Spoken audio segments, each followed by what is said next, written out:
உள்ளாட்சி அரசு செய்தியால் இணைவோம். திருப்பத்தூர் சட்டமன்ற தொகுதிகள் 51 நியாய விலை கடைகள் திறப்பு. எம்எல்ஏ நலத்தம்பி தகவல்.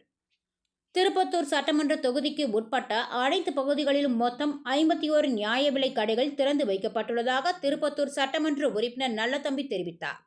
திருப்பத்தூர் மாவட்டம் 30வது வார்டு சிவசக்தி நகரில் திருப்பத்தூர் தொடக்க வேளாண்மை கூட்டுறவு சங்கத்தின் சார்பில் செயல்படும் பகுதி நேர நியாய விலை கடையை குத்துவிளக்கு ஏற்றி எம்எல்ஏ நல்லதம்பி தொடங்கி வைத்தார். இதனைத் தொடர்ந்து பேசிய அவர், திருப்பத்தூர் சட்டமன்ற தொகுதி முழுவதும் பொதுமக்களின் வசதிக்காக 51 நியாய விலை கடைகள் திறந்து வைக்கப்பட்டுள்ளதாகவும், இதன் மூலம் அத்தியாவசிய பொருட்கள் எளிதாக மக்களை சென்றடையும் என்றும் கூறினார். மேலும் தாயுமானவர் திட்டத்தின் கீழ் முதியோரின் வீடுகளுக்கே சென்று ரேஷன் பொருட்கள் வழங்கும் திட்டத்தை தமிழக முதல்வர் கொண்டு வந்துள்ளதால் அது மக்களிடையே பெரும் வரவேற்பை பெற்றுள்ளதாகவும் அவர் தெரிவித்தார்.